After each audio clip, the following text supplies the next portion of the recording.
Assalamualaikum anak-anak. Gimana kabar kalian hari ini? Alhamdulillah. Oke, pertama-tama sebelum memulai pelajaran, Ibu mau kalian memimpin dulu doa dipimpin sama ketua kelas. Silakan Zarepa.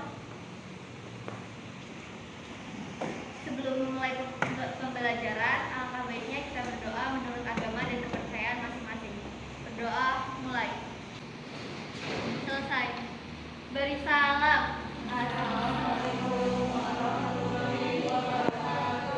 Waalaikumsalam warahmatullahi wabarakatuh. Oke, sekarang Ibu akan absen dulu ya siapa yang hadir hari ini. Aisyah ada? Ada apa? Dita? Dinda? Afia? Oke, selanjutnya Anissa? Fadis? Kaila? Eka? Eva? Nita? Najwa? Najwa mana Najwa? Kenapa? Di sini ya? Oke, berarti hari ini hanya Najwa aja yang masuk ya? Sekarang Ibu akan memeriksa tentang kebersihan kelas karena sekolah kita adalah sekolah Adiwiyata.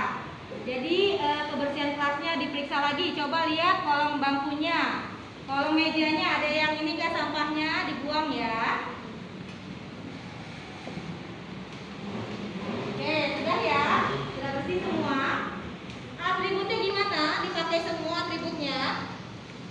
Ada ya, ini menandakan sebagai identitas kalian ya. Oke, sebelum memulai pelajaran kita harus menyanyikan lagu Indonesia Raya untuk menunjukkan rasa nasionalisme. Dipimpin sama ketua kelas ya, sama Dinda. Karena Dinda hari ini masuk pertama ya. Paling pagi Dinda masuknya, makanya yang mimpin sekarang Dinda. Oke, semuanya berdiri dulu ya. Hiduplah Indonesia Raya.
Silakan duduk kembali ya.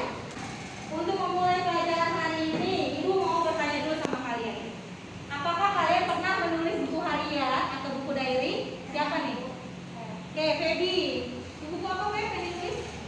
Cerita tentang apa? Cerita tentang pengalaman yang dialami, kegiatan sehari-hari, terus rasa menjalani. Oke, itu pasti cerita-cerita pribadi ya. Jadi buku harian itu biasanya emang ditulis tentang pengalaman pribadi. Kira-kira buku harian kalian berguna nggak sih nantinya? Berguna? Bergunanya gimana Dinda? Gunanya itu sebagai dokumentasi untuk mengingat hal-hal yang pernah kita lalui sebelumnya. Ya benar ya, itu pasti berguna di masa depan nanti. Nah sekarang Ibu akan menunjukkan salah satu buku harian. Di sini merupakan satu buku harian bersejarah. Ini adalah gambar dari buku harian Kapten Johan Rokavinen. Siapa dia? Kapten ini adalah kapten seorang kapten yang melakukan penjelajahan dunia. Ketika dia melakukan penjelajahan, dia itu menuliskan perjalanan dia, catatan perjalanannya dalam sebuah buku harian atau kita sebut dengan buku diary biasanya kan. Nah akhirnya buku diary dia ini sangat bermanfaat, bahkan sampai sekarang dijadikan sebagai rujukan para penjelajah dunia. Gara-gara buku ini kita jadi bisa ikut melakukan penjelajahan dunia. Karena apa? Karena si Kapten Johan Roca ini melakukan catatan. Jadi setiap rute yang dia lewati dicatat, setiap apapun yang dialami itu dicatat. Nah, itu juga hal penting supaya nanti ketika kalian dewasa, kalian bisa menjadikan itu sebagai patokan. Oh, ternyata ketika saya di SMA saya pernah mengalami ini, ketika di SMP saya pernah mengalami ini. Paham ya sampai sini ya? Jadi jangan berhenti menulis.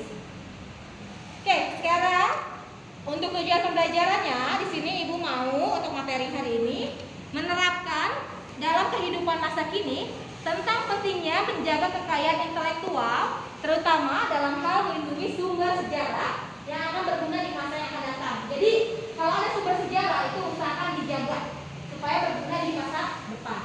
Selanjutnya, Ibu mengharapkan dari kompetensi ini adalah kalian bisa memahami mengenai kekurangan dan juga kelebihan sumber sejarah berdasarkan bentuk dan sifat dengan teknik penilaian, diskusi, dan juga pengisian dari LKPD. LKPD sudah Ibu bagikan kemarin ya.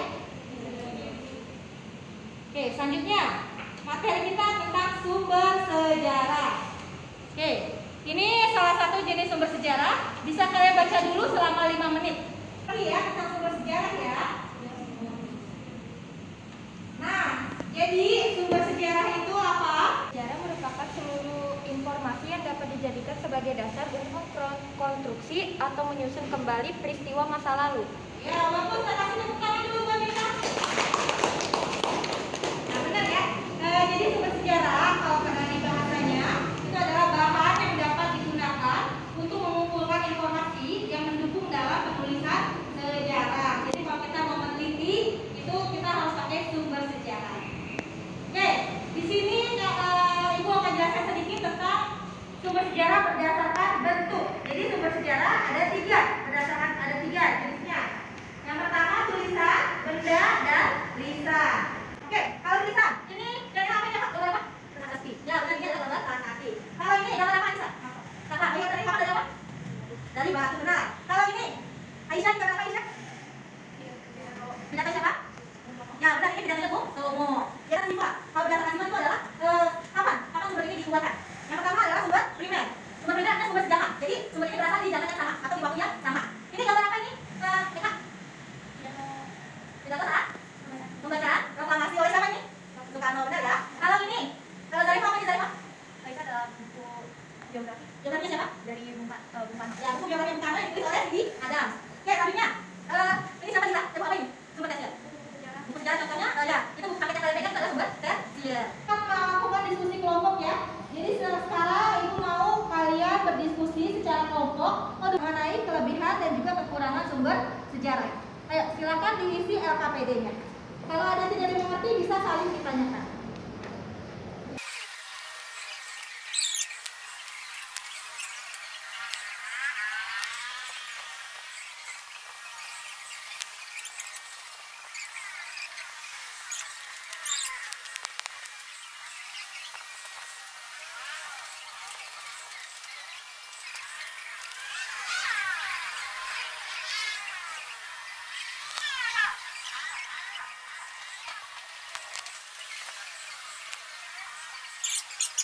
Nah, sudah selesai. Berdasarkan LKPD, coba Ibu mau tanya pertanyaan pertama nih. Apakah pengertian sumber sejarah? Kapian, Seluruh informasi yang dapat diberikan sebagai dasar untuk merekonstruksi atau menyusun kembali peristiwa masa lalu. Ya, benar ya. Itu adalah pengertian dari sumber sejarah. Oke, selanjutnya. Yang kedua, apa saja kelebihan dari sejarah lisan?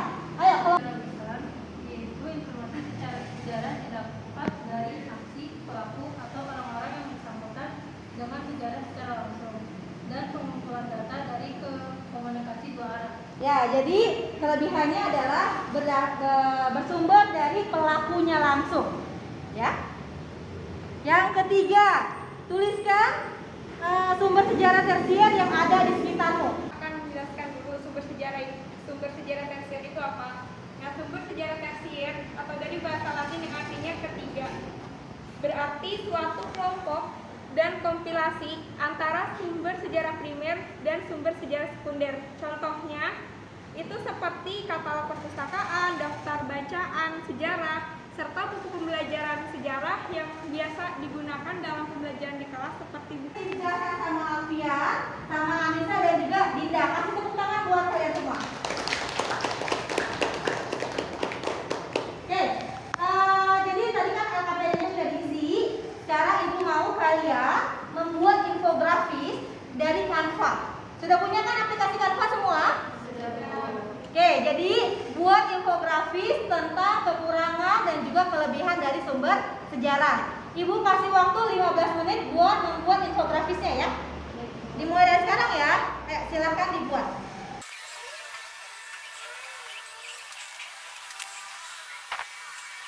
Ya. Sudah jadi infografisnya? Oke, infografisnya nanti dikumpulkan ke ketua kelas ke Zareva ya. Nanti biar Zareva kirim ke Ibu secara PDF ya. Jadi kumpulan dari teman-teman semua. Kumpulkan infografis tentang kekurangan dan juga kelebihan sumber sejarah. Oke, sebelumnya sebelum menutup, Ibu mau ngasih materi tambahan dulu. Di sini ada tiga gambar nih, 3 gambar tentang sumber jenis sejarah. Kalian bisa nggak sih mengklasifikasikan ini? Nah, gambar pertama adalah tentang rumah Rengas Dengklok, tempat Soekarno dan Hatta diculik. Untuk gambar pertama, siapa yang mau menjelaskan ini masuk ke sumber apa? Ayo angkat tangannya. Ayo, Zareva, silakan. Rumah Rengas Dengklok tempat Soekarno diculik ini masuk ke dalam yang primer. Primer dan juga Benda. benda. Benar. Kenapa disebut primer, Zareva? Karena rumah itu dia sudah ada dari awal. Ya. Dari awal. Dari awal peristiwa penculikan ada di rumah ini ya. Jadi ini masuk ke sumber primer. Tapi juga masuk ke sumber benda karena ini rumah ya. Selanjutnya yang kedua, kitab Negara Kertagama yang disadur. Siapa? Negara Kertagama ini termasuk ke dalam sumber sejarah sekunder. Ya, kenapa? Karena dia telah mengalami perubahan atau dimodifikasi, ditulis ulang, jadi bukan sumber aslinya. Ya, bukan sumber aslinya ya, karena ini disadur. Kitab kuno. Siapa yang mau menjelaskan ini? Naskah asli kitab kuno, KPB. Naskah asli kitab kuno itu masuk ke sumber primer karena itu merupakan naskah asli yang belum dimodifikasi sama sekali dan itu merupakan sumber jenis tertulis. Tulis benar ya. Jadi apa yang dibilang sama Zareva, Dinda dan juga Feby sudah tepat semua. Kita kasih tepuk tangan buat mereka semua ya. Sekarang Ibu mau tanya. Sekarang kalian sudah bisa tidak mengklasifikasikan sumber sejarah? Sudah bisa semua ya, alhamdulillah. Lalu selanjutnya, apakah kalian memahami kelebihan dan kekurangan sumber sejarah? Sudah paham semua. Nah, jadi fungsi pembelajaran kita hari ini adalah agar kalian itu juga bisa ikut menjaga sumber sejarah. Seperti yang tadi sudah Ibu bilang di awal ya. Kalian harus bisa menjaga sumber sejarah yang ada di sekitar kalian dan juga turut serta mengikuti berita terkini yang akan menjadi sumber sejarah nantinya. Apa sih hubungannya sumber sejarah sama berita terkini? Jadi gini loh, misalnya nih sekarang kan kita lagi pakai masker ya. Karena apa kita pakai masker? Berita tentang pandemi COVID sekarang nih. Nanti kalian kumpulkan berita-beritanya. Nanti 20 tahun kemudian kalian tuh bisa jadi pelaku sejarah. Karena kan kalian yang mengalami kan? Nanti kalian diwawancara. Nah, hasil wawancara kalian adalah hasil primer karena kalian yang mengalami sendiri. Jadi hubungannya sama sejarah kekinian, walaupun kita belajar sumber sejarah, kalian pun bisa menciptakan sumber sejarah kalian sendiri. Paham sampai sini ya? Alhamdulillah. Indikator mengenai kemampuan dan menyimpulkan kekurangan dan juga kelebihan sumber sejarah, baik secara lisan, tertulis dan juga benda, Ibu anggap sudah selesai. Ini terima kasih atas waktunya. Kita siap-siap yuk, biar pulang. Kita dipimpin doa dulu sama ketua kelas. Silakan Zareva.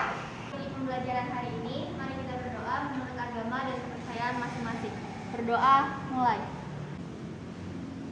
Berdoa selesai. Beri salam.